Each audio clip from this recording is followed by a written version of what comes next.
Welcome to the latest of our Turf Matters exclusive videos. Today I'm joined by Murray Long, a person I've been involved with for the past 20 years in greenkeeping, a person I know very well and who's well known to the rest of the greenkeeping industry. So welcome Murray, and congratulations for joining us here. Thank you, on Scott. Turf Matters video. Thank you. As I say, we have known each other for quite some time. I know we met first of all back at your days at Coombe Hill. That's right, many moons ago. Yeah. That was in 1991 I think that was. 1991. I started there, yeah. Good grief. Yeah. And from there, of course, you moved on to Sunningdale. That's right, I was from Coombe Hill from 91 till 2005. So I worked my way up there from assistant greenkeeper to deputy and then on to course manager for 10 years. And it was while, of course, you were at Coombe Hill that you were Student Greenkeeper of the Year, Toro Student Greenkeeper That's of the Year. right, yeah, towards the end of my time there, I was Toro Student Greenkeeper of the Year. I think it was 2002, 2003, and great experience with Toro. And that took you, of course, over to America for some educational program over there, and presumably that helped you the rest of your greenkeeping career. Yeah, fantastic opportunity. Over to UMass to study for the winter, 3 months there, get to pit your wits against the American students. Yeah. And a few of the others, and it was a great experience really, and like you say, set me up for the rest of the career really. Mm-hmm. And after your time at your stint at Sunningdale, you've moved into consultancy. That's right. Yeah, I know you're working in a number of golf courses, including Ferndown. That's right. Down there. Can you just talk a little bit about some of the projects that you've got on the go at the moment? Yeah, I've worked with I've done my stint at Sunningdale and then started Golf Course Development. So I thought it was time to work for myself and get some new opportunities and have a little bit more freedom out, outside of the golf club. I see the wonderful suntan you've got. That's right, indicative of something. A bit of freedom there, yeah, with a few holidays. And no, it was good. So I decided it was good to work for myself. I started out working at Ferndale. I still do the project with Ferndale. Initially that was course maintenance. So I looked at the whole course maintenance procedure, and then we tried to raise the standards wherever we could, and we developed some 5-year plans which looked at many different things. So we've looked at drainage, bunker work, woodland management, the fertiliser programs, chemicals, general maintenance, and all the different areas really that you would do when maintaining a golf course. Do you find as a consultant, if you go into a golf course, that the committee or general manager tend to listen to you more intently than they do to the incumbent course manager? Do you know, it's a strange thing. It is a strange thing, and they do tend to listen a lot more.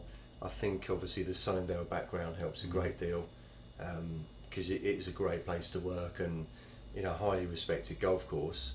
And I've effectively been through my greenkeeping career, and like you say, as a consultant now, and I go in and I see guys who are course managers working there, but you go in and the golf clubs do, the general managers and the committees do listen to you. But I think it's through the years of experience you gain from being in that position. Excuse me.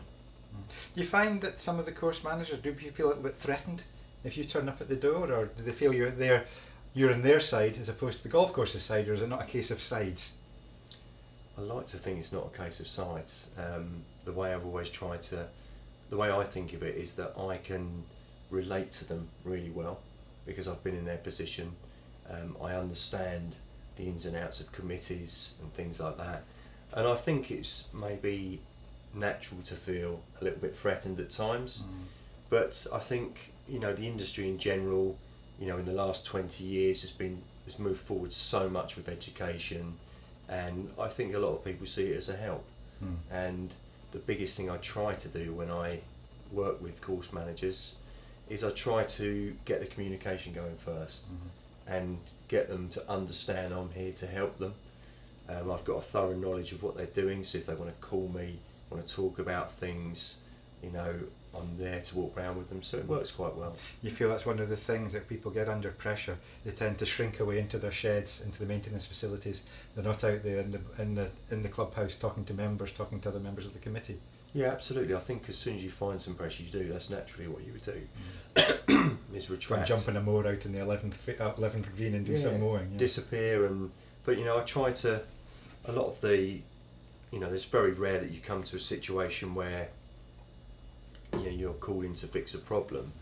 The way I've gone about the consulting business is that I'm there to help improve things, put a positive spin on it, and I like the way that works. I've always been there to try and raise standards and set goals and targets and bring people and teams along with me. And of course, one of the roles you have been doing is that of helping clubs recruit as well. So I suppose if somebody knows that they're your man as well as the golf club's man, that'll help the situation as well. Yeah, absolutely. That was one of the things that I found surprising. Going into the consultancy side, I didn't think that I would be doing so much recruitment, and I'd had a lot of experience with it at Sunningdale, and it was you're taught very well there, the recruitment process, and I think that really helped me. And it's good. I think the clubs find a confidence in having somebody who's done the job at a high level and understands it, and then you can talk to greenkeepers or prospective course managers in a way that they relate to, and I think then it makes them feel comfortable because you're talking the lingo and it's not coming across as somebody who hasn't maybe had the same background. And it helps you. I think it does really help you, and it's been a big surprise really. It's been probably 6 or 7 recruitments now in the last year. But it's good. Are they all still in their jobs? They are. Now these guys, the course managers who are operating at some of the top clubs nowadays, what sort of issues are they dealing with that perhaps you weren't dealing with 20 years ago? Industry has changed massively. I think a big thing that everyone is aware of is weather. The climate's changed drastically, and along with climate change, I think the industry has moved forward. In education, in golf course maintenance, we've moved forward, and social media opens things up. So we're all a lot more aware now of what everyone else is doing. You see pictures of it, you see movies, so you're fully aware, and I think that makes people raise their standards. And I think that's changed drastically with the education system training as well, and the expansion of social media. Things that are going on in other countries, you're more aware of those and techniques. And I think it's the competition element of it's changed. People want higher standards now, but that was a key element really, one of the key elements. Now one of the things that regarding standards is the fact that I know last couple of days here, some of the bigger companies, the chemical companies, have been talking about the fact they're losing some of their active ingredients. They have been losing some, they're going to continue losing some of them, and they are bringing some in. That side of things, is that something you've been aware of, and knowing that you're going to be losing some of your regular applications that you've been putting on? Yeah, totally aware of it. Like I say, from the competition element, you've got to be ahead of the game really in order to perform at a high level. And I think all the greenkeepers are aware of that. And in losing the chemicals, what I think everyone's looking at different techniques. Some people have gone, the more environmental route, increasing trace elements, applications, and seaweeds and things like that. And also timing is a big thing. Monitoring data now and getting the correct timing of any application is important, and that goes back to again the chase for consistency in green speed and trueness and smoothness in summer months. The chase for perfection. Yeah. So we have to monitor the data more now, keep an eye on it, and apply things in a way that we're getting the right consistent results. And that goes back to fungicides as well. Timing it prior to an outbreak of disease or pest. Preventative as opposed to preventative, curative. yeah, because it's I must admit, early in my career I thought, you try lots of different things, and I thought I'd only spray disease when I saw it, and I think you actually cut down the amount of applications if you get your timing right, and you get the initial application on early enough to stop that first attack. From a sustainability perspective, are golf club members now more likely to accept the fact that there's the odd weed perhaps around because it's sustainable or greener, or do they still want those perfect surfaces that they see at Augusta and other golf courses around the world? Yeah, I think that's a real tough one. I still think they want perfect surfaces. But as I found in the last 2 years, a perfect surface for one club operating, At a certain budget. at a high end is completely different to a lower budget club, and that's I think the main thing is they want to see progression, and they want to see a step forward each year From where they are, so that expectation levels are in keeping with the budget levels of the golf club. Yeah, absolutely. Yeah. Yeah, but no, I think that's right. I think you should be looking at reviewing what you do each year and planning to do it better the next year. And I try not to look at the competition too much, but you have to keep one eye on them a little bit. But you need to keep moving forward, and that's the way the way of the world at the moment. Now, the other reason I know you very well is your other hat that you wear is that of an inventor. And come up with the blinder bunker. That's right. It's been a few years now. It's been a few years now. Now that was an idea that came from yourself totally, wasn't it? And yeah. Now, what was the back? Just for the sake of telling those people that don't necessarily know about blinder bunker, what was the concept? And what was it you came up with?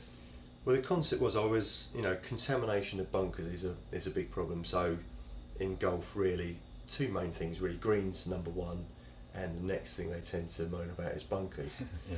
And it's a difficult one to tackle. And I'd never really come across a complete solution to the problem. I'd tried different things and never been 100% happy. And I thought there's got to be a way to do that. So I started thinking about looking at other technologies, and I've always been one to look at other industries, so football, cricket, tennis, other surfaces, to see what is available. And I wanted something that would not be hard, where if the club went through the sand and hit a hard surface. Yeah, you'd be damaging golf. Yeah, I didn't want to be damaging golf clubs, and more importantly, people's wrists and putting clubs in that situation. And I wanted, so it had to be, flexible, and it also had to be strong to stand, up to the impact of golf clubs, and also it had to drain and stop contaminants. So really and truly, I found the rubber crumb product, and we put a binding agent with that and trialled it for a number of years. I looked at These came from recycled tyres, was it recycled tyres, yeah. So there's an environmental recycling element to it as well. Yeah, and it was environmentally certified, which was good for us, and obviously good for the environment. And trialled different granulate sizes over the years, and because it had to bridge, with the sand, so the sand didn't migrate through the product. And even the first trial bunker now is still as good as the day it went in. And that was like 8 to 10 years ago now. And when I remember when we first uncovered it after about 3 years of it being in, and washed it off, and it was as good as the day it went in. So that's now in wide circulation. Yeah, that's about what, 6 or 7 years, something like that. I think it's 8 years now. 8 years since the first one went in. Yeah. And it's I remember Penny getting up and doing a presentation at this very show. That's right. Was that 8 years ago? I think it was 6 years ago. I think the trial bunkers went in about 8 years ago. Yeah, but it was fantastic, and it's done ever so well. And touch wood, we've never had a failure, which I think is a really good testament to the product. There's a lot of golf clubs particularly in the southeast of the country, southwest of the country. It's spreading all across the country now. Yeah, we're lucky. We've just recently done an installation on, a course that's going to have a large tour event this year. So we're very proud of that, and it's expanding. It's looking like it's going to expand a lot more into Europe, which is good. So Brexit's been favourable to us at the moment. But yeah, I'm very, very pleased with it. Very pleased. And you're working with you have business partners you're working alongside. Yeah, the product's licensed to Profusion Environmental. Yeah. And because of their background of golf course construction, installation teams and things. Absolutely perfect. So generally the preparation, if they want it, is done by the golf club, and the greenkeeping team. And then, you know, because Profusion have the experience of being golf course constructors, then if there's any problems when they get to site, they can assess that, they can help and fix that. Alternatively, they can do the full process with them. So it ties in very nicely. So, you know, a lot of leads come from them as well as from myself, and the nice thing is now coming to the show, people come here and they know you and they know what the product is. Now we're sitting here, it's January, it's 2017. What has the rest of 2017 got in store for Murray Long? Well, currently rebuilding every bunker at Ferndown, which is, I like a challenge, so... How many? It's 70 bunkers. Whoa. Yeah, so we've been working hard from September up to this point, and then we've got a contractor in, Profusion are doing the work there, and they're coming in and I'm managing the construction. Yeah. So that's got to be finished by the end of March. Sand goes in from March through to April, and then we'll be into the summer months. So we'll get the course set up. I work with recruitment. I'm doing some recruitment as well for a club down in the south. So that's later on in this week. Obviously the GIS show. I'm going to be going to GIS and spending some time there, because again, you've got to keep. You've got to see what's going forward. So I'm fortunate enough to be going out there. And then later on in the year, we're doing some planning work already for the next phase of work at Stoneham Golf Club. So that's again a bunker construction program. That's working alongside the course manager there, Matt. That's right, yeah, Matt Blessed, yeah, a good friend and a good course manager, and he's done a great job there on the golf course. And I managed the golf course at the beginning of last year before Matt took over. And then we've worked with the club to put the plans together for the projects. So there's been second phase of bunker works will be happening there in August. There's more drainage works. There's a potential enlargement of the practice ground which is going to happen. Woodland management. So yeah, all positive stuff moving forward. Well, thank you very much for your time this afternoon. It's delighted to have the opportunity to catch up with you, see what you've been getting up to, and thank you very much for giving your time to Turf Matters website. My pleasure. Thanks, Scott. Thank you very much. Thank you. Thank you.